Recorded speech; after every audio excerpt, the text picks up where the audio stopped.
अस्सलाम वालेकुम दोस्तों, कैसे हो आप सब लोग? ठीक हो, खैरियत से हो? मेरे इंडियन भाई लोगों का क्या हाल है?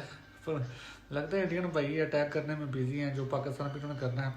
वैसे मैं ना आप लोगों से, इंडियन भाई लोगों, आपसे एक बात पूछना चाहता हूँ, एक इल्तिजा है यार से, अगर आप बता दो तो। जब आपके लोग टेलीविज़न पे बैठ के या यूनाइटेड नेशन में या पूरी दुनिया में घूम घूम के आपका मोदी या आपके जितने भी आपके फॉरेन मिनिस्टर हैं या फॉरेन सेक्रेटरी हैं, जो मतलब वाट जितने भी आपके लोग हैं, जब आप एक लफ्ज़ बोलते हो POK, यानी कि पाकिस्तान ऑक्यूपाइड कश्मीर, ये बोलते हो ना आप, जब आप ये बोलते हो आपको कभी थोड़ी बहुत मतलब शर्म वगैरह फील होती है कि आप दुनिया को ये बताते हो कि हम नेक्स्ट सुपर पावर है, हमारी 5 ट्रिलियन की इकॉनमी भी है, हमारे पास 1.5 मिलियन आर्मी भी हमने रखी हुई है और हम बड़े शक्तिशाली हैं, मून पे भी जा चुके हैं, चांद पे भी हमने झंडा गाड़ दिया है। लेकिन एक गरीब सा भूखा नंगा सा पाकिस्तान है, उसने हमारी ज़मीन पे कब्जा किया हुआ है, उसने हमसे ज़्यादा कश्मीर छीना हुआ है, उसने हमसे गिलगित बल्तिस्तान छीना हुआ है। मतलब हम तो क्लेम करते हैं कि हमारा ही है वो सब कुछ, लेकिन आप तो पूरी दुनिया के सामने जाके यही रोना रोती हो ना। आपने उसका नाम रखा हुआ POK, आप उसको बोलते हो पाकिस्तान ऑक्यूपाइड कश्मीर, भी पाकिस्तान ने हमारा इलाका छीन लिया। तो वैसे अगर मैं इंडियन होता तो मैं अगर किसी अपने जनरल के मुंह से या किसी फॉरेन सेक्रेटरी या फॉरेन मिनिस्टर के मुंह से ये बात सुनता ना POK, तो मुझे तो इस बात पे शर्म आती कि यार अब क्या मतलब इंडिया 5 ट्रिलियन इकॉनमी, सुपर ताकत, नेक्स्ट सुपर ताकत, तो रोना क्या है कि हमसे पाकिस्तान ने कश्मीर छीना हुआ है, पाकिस्तान ने हमसे गिलगित बल्तिस्तान छीना हुआ है।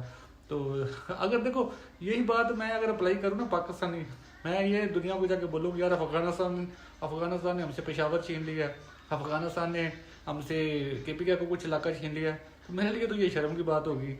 आपको कोई शर्म नहीं आती, आप बोलते हो पाकिस्तान ने छीना है। दूसरी बात ये इंडियन भाई लोगों, आजकल ना नाउ डेज आपको ना 71 की वार बहुत याद आ रही है और आप उसको लेके बड़ी छलांगे लगा रहे हो, बहुत बातें कर रहे हो। आप किसी भी, आप तो मतलब आप भी माशाल्लाह पढ़े लिखे होंगे, हिंदुस्तान बहुत पढ़े लिखे लोग भी हैं। आप कभी सर्च करो यार, वो फेयर वार नहीं थी। आपको किस पागल ने बोल दिया कि वो एक फेयर वार थी? वो अनफेयर वार थी। देखो पाकिस्तान मेन लैंड जो अभी हमारा पाकिस्तान है, इसका बॉर्डर नहीं मिलता बांग्लादेश के साथ। 1000 किलोमीटर का डिस्टेंस है और बीच में आप लोग हो, इंडिया है बीच में 1000 किलोमीटर। उधर हमारे जितने 50-60 हज़ार सोल्जर थे, उनके पास जितनी वेपनरी थी वहाँ पे, वो उसके साथ उन बेचारों ने आपका मुकाबला किया। कोई भी दुनिया की जंग जो है ना, वो कैरी इंसान, कोई भी नेपोलियन भी जंग हार गया था, क्योंकि दुनिया का सबसे जीनियस जनरल माना जाता है उसको, क्योंकि उसके पीछे लॉजिस्टिक खत्म हो गया था, सप्लाई खत्म हो गई थी। तो वो एक फेयर वार नहीं है, हम उनकी हेल्प नहीं कर सकते थे। पंजाबी लोग, पठान लोग, सिंधी लोग या बलोच लोग, हम बंगाली में उधर बांग्लादेश में जाके हेल्प नहीं कर सकते थे, क्योंकि हमारा बॉर्डर ही नहीं मिल रहा उसके साथ। तो वो एक फेयर वार नहीं है भाई, उसकी मिसाल मत दिया करो, वो मिसाल फिट नहीं होती आप लोगों की। तो पूरी दुनिया में आप कहीं भी डिबेट करा लो जाके, जितने भी वार का नॉलेज रखने वाले हिस्टोरियन है ना, वो सारे उसको अनफेयर वार बोलते हैं, जिसको आप ढोल पीटते रहते हो कि हमने 71 में क्या तीर चलाया। हमारा जो मेन लैंड है पाकिस्तान, इस पर अगर आपने कुछ चांद चढ़ाया या कुछ किया कारनामा, तो वो बताओ मुझे। 65 में हमारा फेस टू फेस हुआ है ना, एक दफ़ा ही हुआ है। जो फुल स्केल वार हुई है वो तो 65 में हुई है हमारे मेनलैंड पाकिस्तान के साथ इंडिया की। तो जूते पड़े हैं माशाल्लाह आपको, मैं नहीं कह रहा। Wikipedia, go to Google, Wikipedia, अपनी क्वालिटी देख लो, हमारी क्वालिटी देख लो। और क्योंकि अग्रेसर आप थे तो ज़्यादा जूते आपको पड़े थे। मैं आज कुछ ना अमेरिकन और ब्रिटिश जो एनालिस्ट होते हैं ना, वार एनालिस्ट या आर्मी के, उनकी बातें सुन रहा था। वो बता रहे थे कि मोदी को इंडियन आर्मी के आर्मी चीफ ने या जो कोर कमांडर है, उन्होंने भाई हाथ खड़े किए हैं कि हम पाकिस्तान पे अटैक करने की हालत में नहीं है, छोटी मोटी स्ट्राइक करने के। अब फुल स्केल तो आपने क्या करना है, छोटी मोटी चूहों की तरह, जो आप पहले भी आप आए थे 2019 में, चूहों की तरह आए थे, रात को पे लोड फेंक के भाग गए थे। उन्होंने बोला कि उस हालत में भी नहीं है। यार मुझे तो फिर इंडियन हिंदू भाइयों को कह दो कि आप उल्लू हो तो आपको बराबर लग जाता है। आप खुद सोचो, कोई कंट्री किसी कंट्री पे वो अटैक करता है जो दूसरे कंट्री से सुपीरियर हो। आप मुझे एक बात बता दो, आप किस चीज़ में पाकिस्तान से सुपीरियर हो? हमारे टैंक आपसे मैच करते हैं। मैं कहता हूँ कि पाकिस्तान के टैंक जो है ना, इंडिया के टैंक से बेटर होंगे।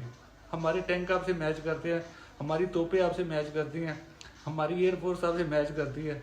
आपके पास भी 4.5 की जनरेशन के फाइटर जेट हैं, एयर जेट की बात कर रहा हूँ।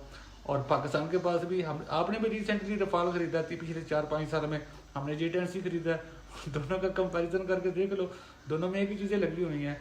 आप किसी एक चीज़ में कोई एक वेपन आपके पास नहीं है जिसमें आप पाकिस्तान से सुपीरियर खुद को शो करो।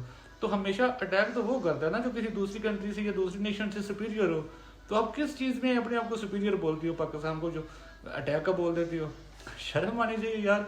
मोदी देखो इंडिया को कैसे बेवकूफ़ बनाता है। अभी बिहार का इलेक्शन जीतने के लिए उसने ये करवा दिया, 2019 में उसने खुद का इलेक्शन लड़ना था, उसने तब भी अटैक करवा दिया था। तो अब एक सियासतदान हमेशा पैंतरे बदलते रहते हैं, लेकिन आप इंडियन लोगों के जो इतने ना बेवकूफ़ हो, मोदी को पैंतरे भी नहीं बदलने पड़ रहे हैं। वो एक ही पैंतरे से आपको बेवकूफ़ बना रहा है और इलेक्शन जीती जा रहा है बस आपको उल्लू बना के। तो बताओ मेरे इंडियन भाई लोगों, आप किस चीज़ पे प्राउड करते हो? मतलब आप किस चीज़ में सुपीरियर हो पाकिस्तान से? आपकी एयरफोर्स का, चलो आजकल पूरी दुनिया में एयरफोर्स जिसकी अच्छी होती है उसको ही सुपीरियर आर्मी माना जाता है। हाँ, आपके पास Su-30M की आई है, हमारे पास F-16 है, और F-16 पूरी दुनिया उसको जानती है। तकरीबन 55 कंट्री जो है ना अभी वो F-16 यूज़ कर रहे हैं। मतलब वो इतना क्वालिटी का शानदार मतलब एयर फाइटर है, तो इसलिए तो पूरी दुनिया उसको परचेज करती है। उसके बाद आपका ताज़ा तरीन जो आपने ताज़ा खरीदा है रफ़ाइल डसॉल्ट कंपनी का फ्रेंच, वो भी 5th जनरेशन नहीं है, वो भी 4.5 जनरेशन का ही आता है। तो उसके मुकाबले में हमने चाइना से J-10C खरीदा हुआ है। हमारा J-10C भी 4.5 जनरेशन का है। सेम चीज़ें उसमें भी ईसा रडार लगा है, हमारे J-10C आपके रफाल में भी ईसा रडार है, हमारे J-10C में भी ईसा रडार है। तो सारी चीज़ें आप हमारी जितनी भी वेपनरी है ना वो आपसे मैच करती है। आप किसी एक चीज़ में बताओ कि आपका कोई वेपन हमसे सुपीरियर है, हम बता सकते हैं। हमारे जो एटॉमिक मज़ाइल है ना हमारे हमारे आपसे ज़्यादा है।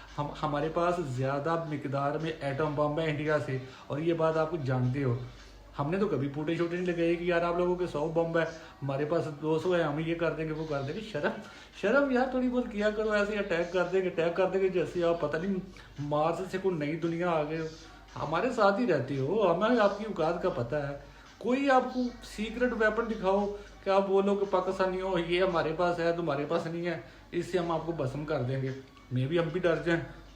अभी पूरे पाकिस्तान में आपका मजाक बना हुआ है।